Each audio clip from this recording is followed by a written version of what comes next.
বেগম জিয়ার মুক্তির দাবিতে কাল রাজধানীতে বিএনপির সমাবেশ। আবারও জামাতকে নিয়ে এই আন্দোলনে দলটি যুগপৎ শরিকদের আপত্তি, ভুল পথে বিরোধীরা বলছে আওয়ামী লীগ। তিস্তা মহাপরিকল্পনায় ভারতের আগ্রহ শুধুই কালক্ষেপণ, দাবি নদী গবেষকের। চীন ভারত দ্বৈরথে ফের প্রকল্প নিয়ে শঙ্কায় বাসিন্দারা, নিজস্ব অর্থায়নে বাস্তবায়নের তাগিদ। 3 দিন ধরে বন্ধ পায়রা তাপবিদ্যুৎ কেন্দ্রের একটি ইউনিট, দক্ষিণাঞ্চল সহ বিভিন্ন এলাকায় ভয়াবহ লোডশেডিং। অবশেষে আলোর মুখ দেখছে চট্টগ্রামের নতুন কালুরঘাট সেতু। 9,500 কোটি টাকা দিচ্ছে দক্ষিণ কোরিয়া। রেল ও সড়ক যোগাযোগে আসবে আমূল পরিবর্তন, এলাকাবাসীর উচ্ছ্বাস।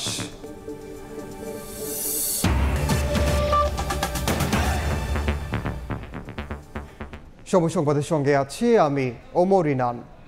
বিভেদ ও দূরত্ব ভুলে আবারও জামাতকে সঙ্গে নিয়ে সরকার পতনের আন্দোলনে নামতে যাচ্ছে বিএনপি। দলটির নেতারা বলছেন যে যাই বলুক, লক্ষ্য অর্জনে যুগপৎ আন্দোলনের শরিক দলগুলোর সঙ্গে সরকার বিরোধী সবাইকে এক করেই মাঠে নামবেন তারা। তবে জামাত নেতারা বলছেন বিএনপির সঙ্গে গাঁটছড়া বাঁধতে বাধা হয়ে দাঁড়িয়েছে যুগপথের কয়েকটি দল, যে কারণে আন্দোলন বারবার ব্যর্থ হচ্ছে। অন্যদিকে যুগপৎ শরিকরা বলছেন বিএনপি জামাতকে সঙ্গে নিলে ব্যত্যয় ঘটবে আন্দোলনে, এমন হলে সিদ্ধান্ত বদলাবেন তারা। আহমেদ সালেহিনের রিপোর্ট।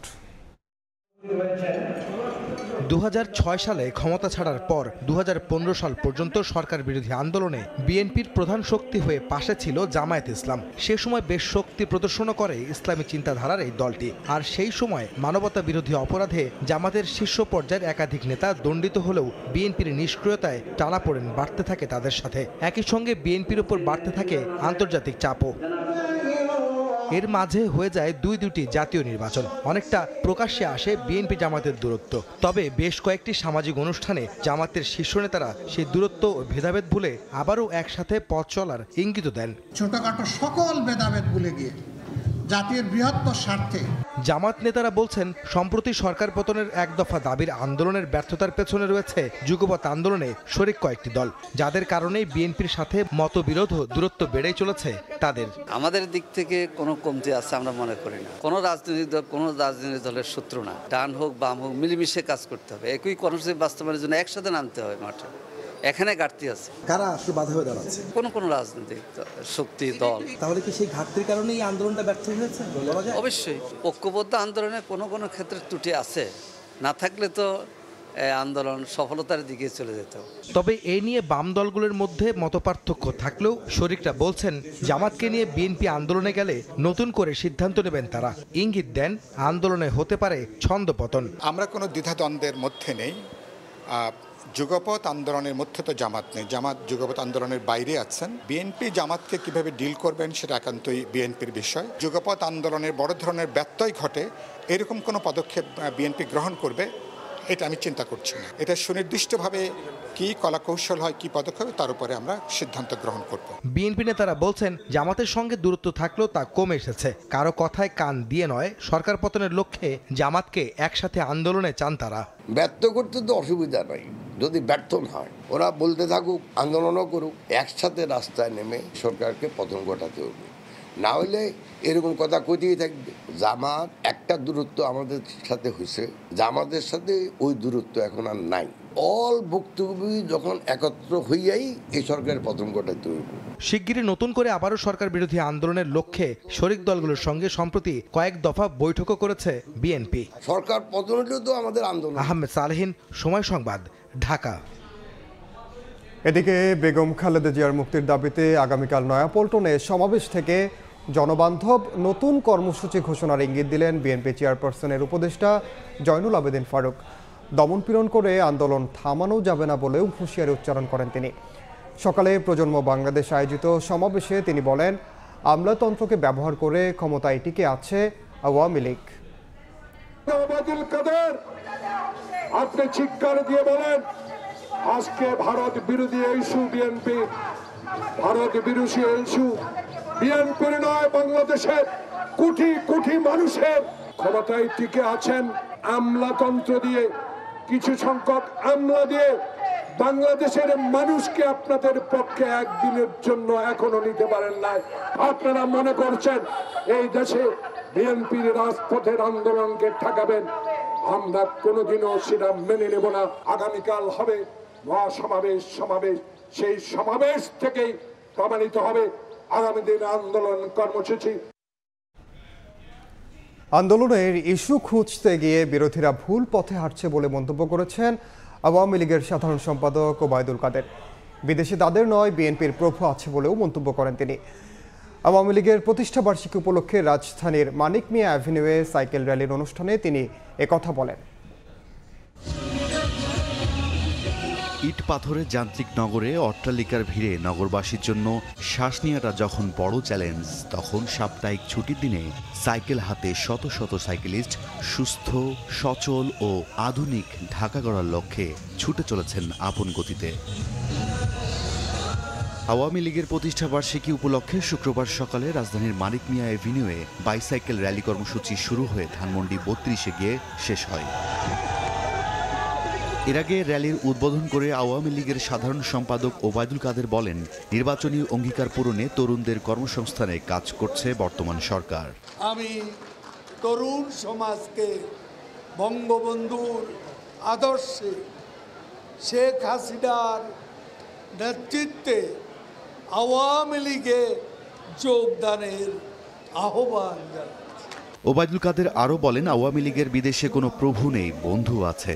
বিএনপি ভারত বিরোধিতার নামে আন্দোলনের ইস্যু খোঁজার চেষ্টা করে, তারা আবারও ভুল পথে হাঁটছে বলেও মন্তব্য করেন আওয়ামী লীগের সাধারণ সম্পাদক। বিদেশে আমাদের প্রভু নেই, আপনাদের প্রভু আছে। বিরোধিতার নামে আন্দোলনের ইস্যু খোঁজার চেষ্টা করছে, তারা আবারও ভুল পথে হাঁটছে। আওয়ামী লীগের সভাপতি মণ্ডলীর সদস্য অ্যাডভোকেট কামরুল ইসলাম এমপি, জাহাঙ্গীর কবির নানক, দলটির যুগ্ম সাধারণ সম্পাদক বাহাউদ্দিন নাসিম সহ দলের কেন্দ্রীয় নেতারা অনুষ্ঠানে অংশ নেন। রাইদুল ইসলাম শুভ, সময় সংবাদ, ঢাকা। তিস্তা মহাপরিকল্পনায় ভারতের আগ্রহ উদ্দেশ্য প্রণোদিত এবং কালক্ষেপণ ছাড়া আর কিছুই না। যারা তিস্তার পানি দিতে নারাজ, তারা এই প্রকল্পে কতটা আন্তরিক হবেন প্রশ্ন নদী গবেষকের। চীন ভারত দ্বৈরথে এই প্রকল্প ঝুলে গেলে তৈরি হবে নানা প্রশ্ন। প্রয়োজনে তিস্তা কর্তৃপক্ষ গঠন করে নিজস্ব অর্থায়ন হলেও মহাপরিকল্পনা বাস্তবায়নের দাবি অধিকার কর্মীদের। শাকিল মাহমুদের ক্যামেরায় নাজমুল ইসলাম নিশাতের রিপোর্ট। नदी के संरक्षण एवं प्रबंधन पर बातचीत के लिए शीघ्र ही एक टेक्निकल टीम বাংলাদেশ का दौरा करेगी। তবে একই প্রকল্পে ভারতের কারিগরি দল পাঠানো ও নতুন করে সমীক্ষার প্রস্তাব, বিনিয়োগ এবং একই সাথে পশ্চিমবঙ্গের মুখ্যমন্ত্রী মমতা বন্দ্যোপাধ্যায়ের সরাসরি বিরোধিতা নিয়ে উঠেছে নানা প্রশ্ন। তিস্তায় 14টা হাইডেল পাওয়ার হচ্ছে, তখন চোখে দেখেনি। ফরাক্কানি আবার চুক্তি রিনিউ হচ্ছে, আমাদের জানালো না।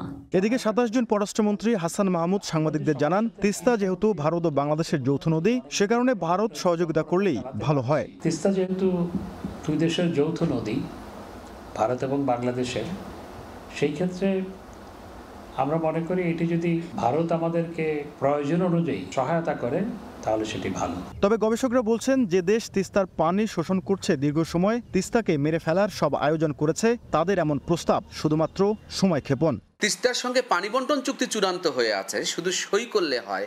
সে সই না করে নতুন কারিগরি টিম এসে কি দেখতে চায়, কি দেখাতে চায়? জনে তিস্তা কর্তৃপক্ষ গঠন করো, কিন্তু এই প্রকল্প কোনোভাবেই চীন ভারতের দৌরতের জায়গায় নিয়ে যাওয়া যাবে না। এমন পরিস্থিতিতে ভূরাজনৈতিক শক্ত প্রতিকূলতার পাহাড় ডিঙ্গিয়ে সূচিত হবে উত্তর জনপদের মানুষের স্বপ্নযাত্রা, তিস্তা মহাপরিকল্পনা, এমনটাই প্রত্যাশা সংশ্লিষ্টদের। নাজমুল ইসলাম নিশাত, সময় সংবাদ, রংপুর। ভারতের সঙ্গে কানেক্টিভিটি আওয়ামী লীগের অর্জন, আর এই সম্পর্কের জন্য বাংলাদেশ লাভবান হচ্ছে বলে মন্তব্য করেছেন পররাষ্ট্র মন্ত্রণালয় বিষয়ক সংসদীয় স্থায়ী কমিটির সদস্য ডক্টর AK আব্দুল মোমেন। সকালে প্রেস ক্লাবে এক অনুষ্ঠানে এই কথা বলেন তিনি। Bangladesh has become a hub of connectivity, আর এই কানেক্টিভিটির ফলে আমাদের অর্জন অনেক। সুসম্পর্ক হয়, আমরা আমাদের বর্ডার ডিমার্কেশন প্রবলেম রিজলভ করি। কঠিন জিনিস, বিভিন্ন দেশে এটা নিয়ে ঝগড়াঝাটি। আমরা একটা বুলেট খরচ করি না করে আমরা আমাদের এই বর্ডার ডিমার্কেশন করেছি। সেটা আওয়ামী লীগের নীতির কারণে। শেষ পর্যায়ে এসে ইভিএম প্রকল্পের মেয়াদ বাড়াতে তোড়জোড় শুরু করেছে ইসি। চলতি মাসে এই মেয়াদ শেষ হওয়ার কথা থাকলেও মাত্র 10 দিন আগে আরও 1 বছর সময় বাড়ানোর প্রস্তাব পরিকল্পনা মন্ত্রণালয়ে পাঠিয়েছে সংস্থাটি। এখন ইভিএমের ভবিষ্যৎ নিয়ে সরকারের দিকে তাকিয়ে আছে নির্বাচন কমিশন। ফরজান আক্তারের রিপোর্ট। বাংলাদেশের নির্বাচনে কয়েক বছর ধরে আলোচনায় ইলেকট্রনিক ভোটিং মেশিন বা ইভিএম। দ্বাদশ জাতীয় সংসদ নির্বাচনে 150 আসনে ইভিএম ব্যবহারের সিদ্ধান্ত নেওয়া হলেও প্রয়োজনীয় সংখ্যক ইভিএমের অভাবে তা করতে পারেনি নির্বাচন কমিশন। 2018 সালে 3,825 কোটি 24 লাখ টাকা ব্যয়ে ইভিএম প্রকল্প হাতে নেয় নির্বাচন কমিশন। কেনা হয় 1.5 লাখ ইভিএম। প্রতিটি ইভিএম কিনতে খরচ হয় 2,35,000 টাকা। ইভিএমগুলোর জীবনকাল কমপক্ষে 10 বছর বলা হলেও 5 বছরের মাথায় নষ্ট অবস্থায় পড়ে আছে বেশিরভাগ যন্ত্র। নেই রক্ষণাবেক্ষণের কোনো ব্যবস্থা। বর্তমানে 1 লাখের বেশি ইভিএমই পড়ে আছে অচল অবস্থায়। এর বিপরীতে ভালো আছে প্রায় 40,000 ইভিএম। এই অবস্থায় চলতি মাসেই শেষ হতে যাচ্ছে ইভিএম প্রকল্পের মেয়াদ। প্রকল্পের মেয়াদের শেষ পর্যায়ে এসে আরও 1 বছর মেয়াদ বাড়ানোর প্রস্তাব পরিকল্পনা মন্ত্রণালয়ে পাঠিয়েছে ইসি। একই সঙ্গে প্রকল্পের ব্যয় মেটাতে অবশিষ্ট প্রায় 100 কোটি টাকা দ্রুত ছাড় পেতে আবেদন জানানো হয়েছে। পরিকল্পনা মন্ত্রণালয়ে ইসির প্রস্তাব পাশ হলে শুরু হবে ইভিএম এর নতুন অধ্যায়। প্রজেক্ট যদি রান করে তাহলে আমাদের প্রথম কুইক একটা অ্যাসেসমেন্ট করতে হবে। এর মধ্যে কতগুলো ইভিএম সচল আছে, কতগুলো ইভিএম কিউসি ফেইল্ড আছে। নির্বাচন কমিশনের অবকাঠামোতে সেই জনবলগুলোকে তৈরি করা এবং আইডেন্টিফাই করা যে আমাদের প্রকল্প যখন আবার শেষ হয়ে যাবে, যদি বাড়ে সেক্ষেত্রে যখন আমাদের যে বর্ধিত যে ডেটে শেষ হবে তখন এইগুলোকে হস্তান্তর করার টোটাল একটা পরিকল্পনা করা। একই সাথে এগুলোর একটা মেইনটেনেন্স পরিকল্পনা করতে হবে। ইভিএম এর শেষ রক্ষা হবে কিনা তা নির্ভর করছে সরকারের সিদ্ধান্তের উপর। প্রকল্প পাশ না হলে জুনের পরেই ধ্বংস করতে হবে নির্বাচন কমিশনের হাতে থাকা ইভিএম গুলোকে। প্রজেক্ট তো আপনার 30 তারিখে শেষ, তাহলে আমাদেরকে যেটা যে অবস্থায় আছে সেই অবস্থায় আমাদেরকে রেখে শেষ করতে হবে। সম্প্রতি উপজেলা নির্বাচন সহ স্থানীয় সরকার নির্বাচনগুলোতে ইভিএম গুরুত্বপূর্ণ ভূমিকা রাখায় ইভিএম প্রকল্প বাঁচাতে তোড়জোড় শুরু করেছে নির্বাচন কমিশন। ফারজানা আক্তার, সময় সংবাদ, ঢাকা।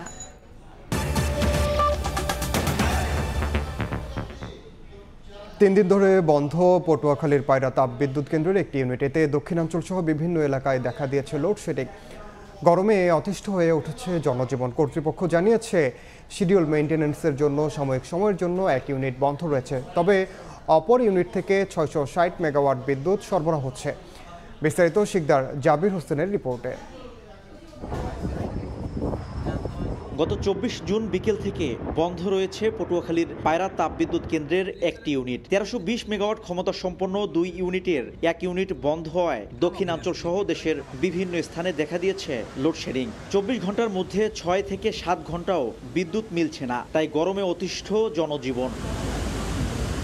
বিদ্যুৎ কেন্দ্র কর্তৃপক্ষ বলছে নিরবিচ্ছিন্ন বিদ্যুৎ উৎপাদনের লক্ষ্যে কেন্দ্রে নিয়মিত যন্ত্রাংশ রক্ষণাবেক্ষণের কারণে এক ইউনিটের উৎপাদন সাময়িক সময়ের জন্য বন্ধ রয়েছে, তবে আগামী 4 জুলাই কাজ শেষে আবারও উৎপাদন শুরু হবে।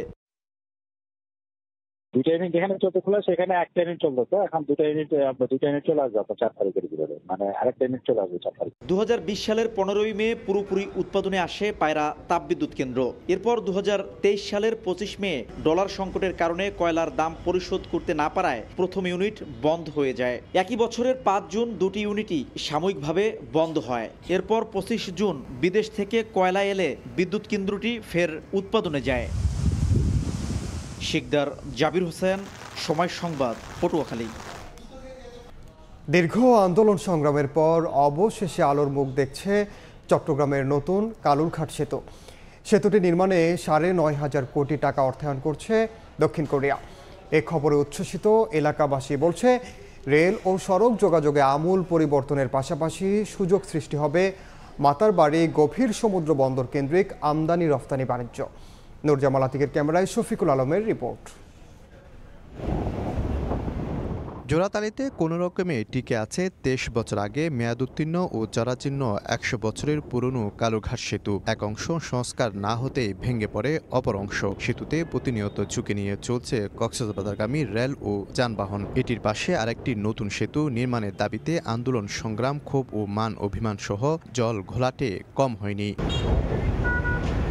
গত এপ্রিলে ফেরিঘাটে দুর্ঘটনা চলাচলকারীদের জন্য মৃত্যুফাতে পরিণত হয়েছে এই সেতু। তবে দীর্ঘদিন পর অবশেষে আলোর মুখ দেখছে নতুন রেলকাম সড়ক কালুঘাট সেতু। ৯৫০০ কোটি টাকা অর্থায়ন করছে দক্ষিণ কোরিয়ার এক্সিম ব্যাংক। গত বৃহস্পতিবার অর্থমন্ত্রী ও প্রতিমন্ত্রী এবং রেলমন্ত্রীর উপস্থিতিতে চুক্তি স্বাক্ষরিত হয়। দ্রুত সময়ে শুরু হবে নির্মাণ কাজ। এলাকার মানুষ কালুঘাট সেতু নিয়ে কোনো কথা শুনতে চায় না, তারা এটা বাস্তবায়ন চায়। কোরিয়ান সরকার লোন দিচ্ছে, ৮,০০০ কোটি টাকার মতন তারা দিচ্ছে, ১১,৫০০ মধ্যে বাকিগুলা আমাদের সরকার দিচ্ছে। এদিকে দীর্ঘদিন পর নতুন সেতুর অর্থায়নের খবরে উচ্ছ্বসিত বোয়ালখালীবাসী। অতীতের ক্ষোভ ভুলে আশায় বুক বাঁধছেন তারা। মৃত্যুর যুগে নিয়ে চলাফেরা করতেছে। গত কিছুদিন আগেও একটা ঘটনা ঘটছে। আমাদের বোয়ালখালীর জন্য তো সুখবর, এটা অনেক ভালো। বোয়ালখালীবাসী যদি এই ব্রিজটা হয়, সারা জীবন এই সরকারের প্রতি কৃতজ্ঞ থাকিব আমরা। সেতুটি হলে মাতারবাড়ি গভীর সমুদ্র বন্দরের আমদানি রপ্তানি, চট্টগ্রাম কক্সবাজারের সড়ক ও রেল যোগাযোগ ব্যবস্থায় গুরুত্বপূর্ণ ভূমিকা রাখবে। শিল্প কারখানার পাশাপাশি বাড়বে আশেপাশের জায়গার দাম, বাঁচবে সময়। সিঙ্গেল ব্রিজ আমাদের জন্য অনেক অসুবিধা, আমরা ভারতে পারতেছি না। ব্রিজ সরে মনে করেন শর্টকাট, একটু তাড়াতাড়ি যাওয়া যায়। ১১,০০০ কোটি টাকা ব্যয়ে নতুন সেতুটির নির্মাণ কাজ ২০৩০ সালে শেষ হওয়ার কথা রয়েছে। দীর্ঘদিনের খুব মান অভিমানের পর অবশেষে ভাগ্য বদলের পালা বোয়ালখালীবাসীর। কারণ এই সেতুর পাশে আরেকটি নতুন সেতুর জন্য অর্থায়ন করছে দক্ষিণ কোরিয়া। এখন শুধু অপেক্ষা কখন শুরু হবে এটির পাশে আরেকটি নতুন সেতুর কাজ। শফিকুল আলম, সময় সংবাদ, চট্টগ্রাম। বাজার সরানো নিয়ে দ্বিধাদ্বন্দ্বে কারওয়ান বাজার ও যাত্রাবাড়ির ব্যবসায়ীরা। টাকার বিনিময়ে সিটি কর্পোরেশন দোকান বরাদ্দ দিচ্ছে বলে অভিযোগ যাত্রাবাড়ির ব্যবসায়ীদের। এদিকে গাবতলী প্রস্তুত থাকলেও সেখানে যাওয়ার আগ্রহ নেই কারওয়ান বাজার কিচেন মার্কেট ব্যবসায়ীদের। যদিও সিটি কর্পোরেশন বলছে যে কোনো মুহূর্তে সরে যাবে কারওয়ান বাজার। সাইফুল ইসলামের রিপোর্ট। রাজধানীর ফার্মগেট, শাহবাগ সহ কিছু গুরুত্বপূর্ণ এলাকার যানজট কমাতে 2 যুগের বেশি সময় ধরে কারওয়ান বাজার সরানোর চেষ্টা চালাচ্ছে সরকার। এজন্য আড়ত তৈরি করা হয়েছে যাত্রাবাড়ি ও আমিনবাজারে। সরেজমিনে দেখা যায় 5 একর জায়গায় রয়েছে যাত্রাবাড়ির আড়ত। এর মধ্যে 21% জমিতে গড়ে তোলা 3টি বিল্ডিংয়ে স্থানান্তর করা হবে কারওয়ান বাজারের 176 জন ব্যবসায়ীকে। তবে এতে আপত্তি তুলেছেন যাত্রাবাড়ির ব্যবসায়ীরা। তাদের দাবি, এসব বিল্ডিংয়ে দোকান বরাদ্দ দেওয়ার আশ্বাসে 2001 সালের পর 1265 জন ব্যবসায়ীর কাছ থেকে 3 কিস্তিতে 4 লাখ টাকা করে নিয়েছে ঢাকা দক্ষিণ সিটি কর্পোরেশন। অথচ দোকান বরাদ্দে অগ্রাধিকার পাচ্ছে কারওয়ান বাজারের ব্যবসায়ীরা। আমরা এখানে যারা ক্ষতিগ্রস্ত ব্যবসায়ী আছি, আমাদেরও সমানভাবে এখানে পুনর্বাসিত করা হোক। আমাদের সাথে যদি সময় না করে শেষ বিন্দু পর্যন্ত, শেষ সময় পর্যন্ত আমরা এটা লড়ব। এদিকে যাত্রাবাড়ি ব্যবসার জন্য উপযুক্ত নয় দাবি করে সেখানে যেতে চায় না কারওয়ান বাজার আড়ত মালিক সমিতি। এখানে রাস্তার শেড তৈরি, এটা সম্পূর্ণ দখল করে রাখছে, লোডিং আনলোডিং এর জায়গা। ওইখানে একটা বিল্ডিং এর ছাদ নাই। একই অবস্থা কারওয়ান বাজারের কিচেন মার্কেট সরানোর ক্ষেত্রেও। গাবতলীতে কিচেন মার্কেট সরানোর যাবতীয় প্রস্তুতি সম্পন্ন হলেও আগ্রহ নেই ব্যবসায়ীদের। কারওয়ান বাজারটা আসলে আমাদের জন্য অনেক সুবিধা হইতো না। এরা তো বলতেছে আসতেছে। সিটি কর্পোরেশন অনড়, বলছে যে কোনো মুহূর্তে স্থানান্তর হবে কারওয়ান বাজার। এই জায়গাগুলি একটু ফাঁকা করতে হবে, মিটিং হবে, মিটিং হওয়ার পরে খুব দ্রুতই আমরা একটা সমাধানের দিকে চলে যাব। এই স্থানান্তর প্রক্রিয়া শুরু হবে যাত্রাবাড়ি দিয়ে, পরে যাবে গাবতলীতে। সাইফুল ইসলাম, সময় সংবাদ, ঢাকা। ছুটির দিনে রাজধানীর বাজারে দামের উত্তাপে নাভিশ্বাস ক্রেতাদের। ডিম সিন্ডিকেটের আধিপত্য আড়ত থেকে পাড়া মহল্লায়। কয়েকদিন থেকে ব্রয়লারের দাম ঊর্ধ্বমুখী, 60 টাকার নিচে মিলছে না কোনো সবজি। পেঁয়াজের ঝাঁঝ ঠেকেছে সেঞ্চুরিতে। ডিম নিয়ে রীতিমতো তুলকালাম অবস্থা রাজধানীতে। পাড়া মহল্লায় ডজন বিক্রি হচ্ছে 165 টাকা। 1 ডজন ডিমের দাম যদি 165 টাকা হয়, তাহলে আস্তে আস্তে এটি আমার ছেড়ে দিতে হবে। কয়েকদিন পর ডিম খাওয়া ছেড়ে দিতে হবে। অথচ রাজধানীর কারওয়ান বাজারে আরো 15 টাকা কম। কিন্তু সিন্ডিকেটের কারণে দামের উত্তাপে ধরাছোঁয়ার বাইরে চলে যাচ্ছে পুষ্টির শক্তিঘর সাধারণ মানুষের ডিম। মানুষের ইনকামতে খরচ বেশি, হিসেব মিলানোর মতো কোনো আর লাইন নেই। পাইকারিতে আমরা কিনছি, আপনার লাল ডিম কিনছি হয়েছে যে আপনার 1120 টাকা, আর বিক্রি হইতেছে আপনার 1250, 60 এরকম। কোরবানির ঈদের পর চাহিদা বৃদ্ধির অজুহাতে ব্রয়লার কেজিতে দাম বেড়েছে অন্তত 20 থেকে 30 টাকা। ছুটিতে মানুষ গেল, এখন মানুষ আস্তে আস্তে 200-220 টাকা হয়ে যাবে। মুরগি হয়তো দেখবো, কিন্তু কেনার সামর্থ্য সবসময় থাকবে না। সবজিতে আগুন, আলুর কেজি 65 টাকা, পেঁপে 80 টাকা, টমেটো 150, আর কাঁচামরিচের জন্য গুনতে হচ্ছে 200 টাকা পর্যন্ত। এদিকে পেঁয়াজের ঝাঁজ ঠেকেছে সেঞ্চুরিতে। যে পেঁপে আমরা গ্রামে খাই না, সেই পেঁপে এখানে 80 টাকা কিনতে হয়েছে। বৃষ্টির মৌসুমে বর্ষা সিজনের আমদানিটা একটু কম, তো যার কারণে একটু দামটা একটু বেশি। বেসামাল বাজারে এসে আশ্বাসের বাণীতেই অভিযান শেষ ভোক্তা অধিকারের।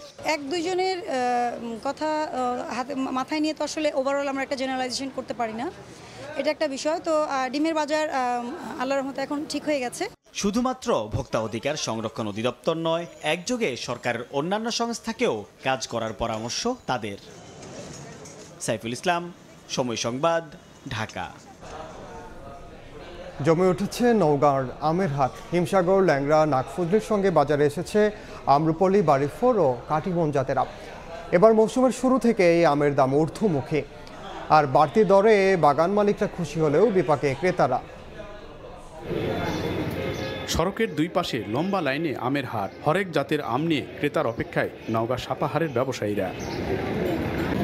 হিমসাগর, ল্যাংড়া, নাগফজলি, ব্যানানা জাতের সঙ্গে চলতি সপ্তাহে বাজারে যুক্ত হয়েছে আম্রপলি ও কাটিমন আমও। ভরা মৌসুমে তাই গাছ থেকে নামানো আম হাটে তুলছেন চাষিরা। এবার শুরু থেকেই আমের বাড়তি দরে চাষিরা খুশি হলেও আম কিনতে এসে বাড়তি দরে হতাশ ক্রেতা। বিগত বছর আমের তেমন দাম ছিল না, এবার হচ্ছে ফলন কম হচ্ছে, দাম ভালো আছে। গতবারে যে আমরা যে দামে কিনছিলাম তার থেকে 20-30 টাকা বেশি কিনতে হচ্ছে। ন্যাংরা আম কিনলাম, গতবার ছিল 60 টাকা, এবার 90 টাকা কিনতেছে। আড়তগুলো আমে ঠাসা থাকলেও বিক্রিতে প্রভাব পড়েছে বাড়তি দরে। বিক্রেতারা বলছেন গেলবারের চেয়ে অন্তত কেজিতে 30 টাকা বেশি দরে বিক্রি করতে হচ্ছে তাদের। কিনতে আসে কাস্টমার ঘুরে যাচ্ছে। খরার কারণে বৃষ্টি হয় নাই, আম নষ্ট হয়ে গেছে, এই কারণে কৃষকের উৎপন্ন কম হয়েছে, এই জন্য রেটটা বেশি। জেলা থেকে এবার 2000 মেট্রিক টন আম বিদেশে রপ্তানির অর্ডার পেয়েছেন বলে জানিয়েছে বাগান মালিকরা। হিমসাগর, ল্যাংড়া, গোপালভোগ দিয়ে শুরু হয়েছিল আমের মৌসুম। সবশেষ বাজারে এসেছে আম্রপলি, বাড়িপুর, কাটিমন ও ব্যানানা জাতের আম। স্থানীয় কৃষি বিভাগ বলছে জেলায় এবার 32,000 হেক্টর জমি থেকে 4.5 লাখ মেট্রিক টন আম উৎপাদনের আশা করা হচ্ছে। এমআর রকি, সময় সংবাদ, নওগাঁ। দেশে বিভিন্ন রাজনৈতিক দল ক্যান্টনমেন্টে সামরিক শাসকের পকেট থেকে তৈরি বলে মন্তব্য করেছেন তথ্য ও সম্প্রচার প্রতিমন্ত্রী মোহাম্মদ আলী আরাফাত। রাজধানীর তেজগাঁওয়ে ঢাকা জেলা আওয়ামী লীগ আয়োজিত ইতিহাসের গতিধারায় বঙ্গবন্ধু থেকে শেখ হাসিনা শীর্ষক সংবাদ চিত্র প্রদর্শনী অনুষ্ঠানে কথা বলেন তিনি আরও বলেন, জনগণের মধ্য থেকে জন্ম নিয়ে জনগণের মধ্যে বেড়ে ওঠা আওয়ামী লীগ ছাড়া মূল ধারার দেশে আর কোনো রাজনৈতিক দল নেই।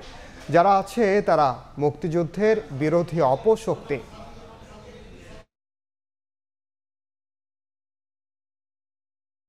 মুক্তিযুদ্ধের চেতনার পক্ষে চেতনাকে ধারণ করা, লালন করা এবং জনগণের মধ্য থেকে জন্ম নিয়ে জনগণের মধ্যে বেড়ে ওঠা আর কোনো দলকে আছে মূলধারায় বাংলাদেশে? আর কোনো দল নাই।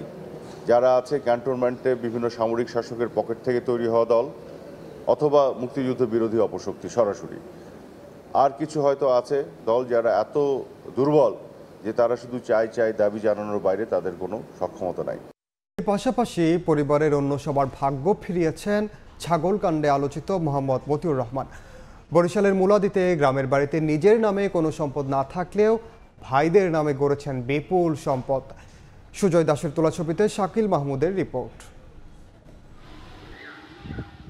মুলাদি পৌরসভার ৮ নম্বর ওয়ার্ডের থানা রোডের বিলাসবহুল এই বাড়িটি সম্প্রতি ছাগলকাণ্ডে আলোচিত জাতীয় রাজস্ব বোর্ডের কর্মকর্তা মতিউর রহমানের ছোট ভাই কাইয়ুম হাওলাদারের। 2 বছর আগে নিলামে প্রায় 2 কোটি টাকার বেশি দামে বাড়িটি কিনে নেন তিনি।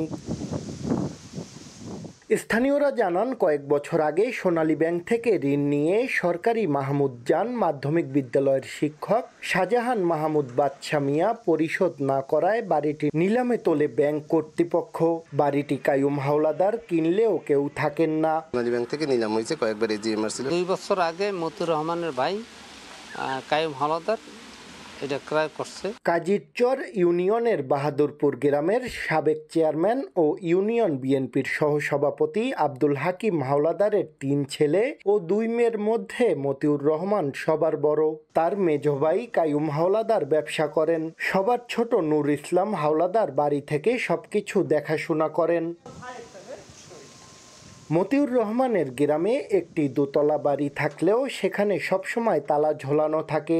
স্বজনদের দাবি, পারিবারিক সূত্রে মতিউর রহমান 20 বিঘা সম্পদ পেলেও দান করেছেন মসজিদ মাদ্রাসায়। নিজের নামে কোনো জমি জমা করেননি এলাকায়। 2-3 বছর আগে শুনছি বিবাহ একটা করছে, এখন সে বিবাহ কারে করছে বা কি করছে এটা মানুষের মুখে শুনছি।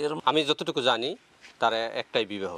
মতিউর রহমানকে নিয়ে সংবাদ প্রচারের পর আলোচনা সমালোচনা চলছে এলাকা জুড়ে। স্থানীয়রা জানান, মতিউরের যেসব অবৈধ সম্পদের খবর পত্রপত্রিকায় প্রকাশিত হয়েছে তার সঙ্গে তুলনা করলে অবশ্য তার গ্রামের বাড়িতে তেমন কিছুই করেননি তিনি। তার বাচ্চা কাচ্চা আমরা ভালোভাবে চিনিও না, এলাকায় খুব কম আসে। ঢাকা বিশ্ববিদ্যালয় থেকে ফিন্যান্সে অনার্স মাস্টার্স এবং MBA করা মতিউর রহমানের কর্মজীবন শুরু হয় পল্লী কর্মসহায়ক ফাউন্ডেশনে। 1990 থেকে 1993 পর্যন্ত কাজ করেন সেখানে। সবশেষ উপব্যবস্থাপক পদ থেকেই 1993 সালের 1 এপ্রিল যোগ দেন কাস্টমস বিভাগে। শাকিল মাহমুদ, সময় সংবাদ, বরিশাল। রাজস্ব বোর্ডের কর্মকর্তা মোহাম্মদ মতিউর রহমানের দুর্নীতির সামনে নিয়ে আসা ছাগলের দাম নিয়ে এবার আলোচনায় সাদিক এগ্রো। আসলে কি 15 লাখ টাকা দাম ছাগলের, তা জানতে অনুসন্ধানে নামে সময় সংবাদ। অভিযোগ আছে যশোর থেকে মাত্র 1 লাখ টাকায় ছাগল কিনে তা 15 লাখ টাকায় বিক্রি করে সাদিক এগ্রো। তবে যশোর ও খুলনায় একাধিক খামারে প্রায় একই রকম আর একই জাতের ছাগল বিক্রি হয় 1 থেকে 1.5 লাখ টাকায়। ভারত সীমান্ত দিয়ে অবৈধভাবে এসব ছাগল দেশে আসে। জুয়েল মৃধার সহায়তায় আব্দুল্লাহ আল মামুন রুবেলের রিপোর্ট।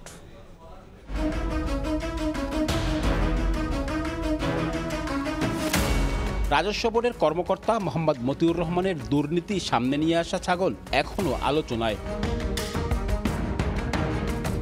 আসলে কি একটি ছাগলের দাম 15 লাখ টাকা হতে পারে, যে ছাগল নিয়ে এত তোলপাড়? অভিযোগ আছে সাদেক এগ্রো যশোর থেকে ছাগলটি 1 লাখ টাকায় ক্রয় করে 15 লাখ টাকায় বিক্রি করে। এমন ছাগলের দাম কেমন হতে পারে তা অনুসন্ধানে নামে সময় সংবাদ। গায়ের বর্ণ আর দেখতে প্রায় একই রকম, একই জাতের ছাগলের দেখা মিলেছে যশোরের খামারে। ভারতের রাজস্থান থেকে আসা তোতা জাতের এসব ছাগল যশোরের বিভিন্ন খামারে পালন করা হয়। অবৈধভাবে ভারতের সীমান্ত দিয়ে প্রবেশ করে এসব ছাগল।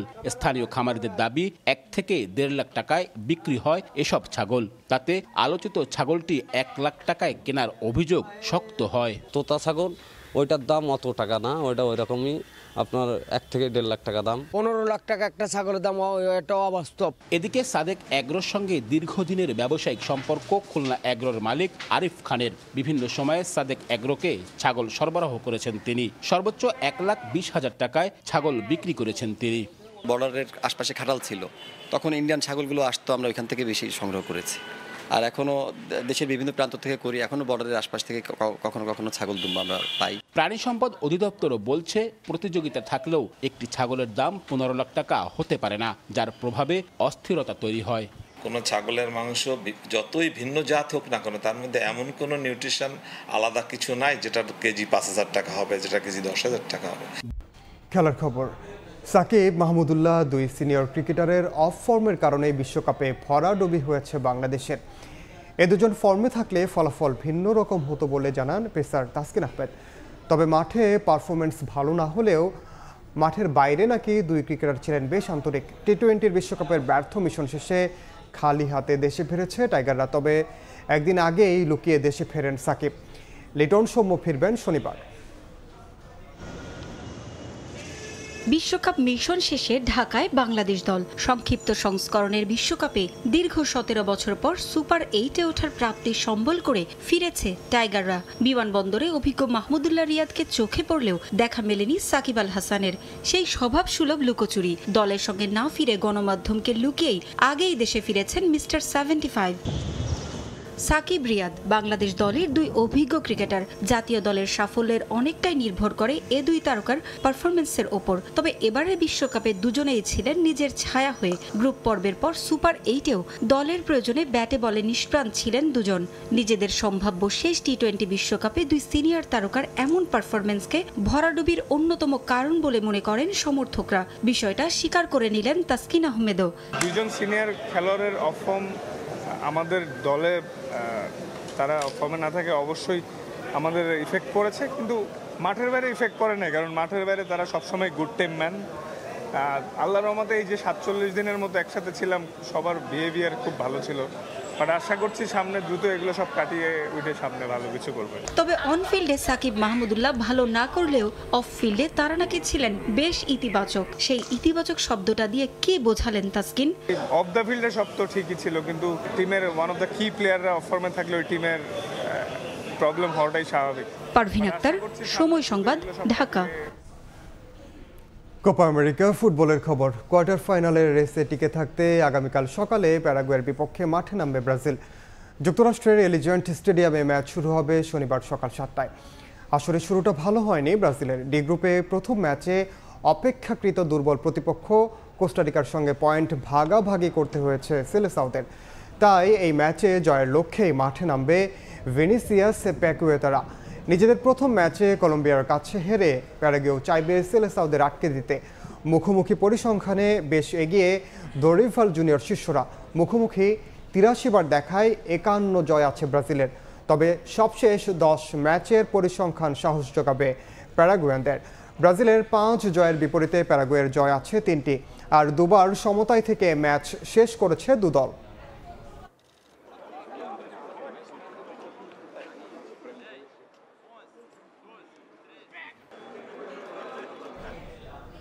এ পর্যায়ে শীর্ষ সংবাদগুলো জানিয়ে দিচ্ছি আরেকবার। বেগম জিয়ার মুক্তির দাবিতে কাল রাজধানীতে বিএনপির সমাবেশ। আবারও জামাতকে নিয়ে এই আন্দোলনে দলটি যুগপৎ শরিকদের আপত্তি। ভুল পথে বিরোধীরা বলছে আওয়ামী লীগ। তিস্তা মহাপরিকল্পনায় ভারতের আগ্রহ শুধুই কালক্ষেপণ, দাবি নদী গবেষকের। চীন ভারত দুই রথে ফের প্রকল্প নিয়ে শঙ্কায় বাসিন্দারা। নিজস্ব অর্থায়নে বাস্তবায়নের তাগিদ।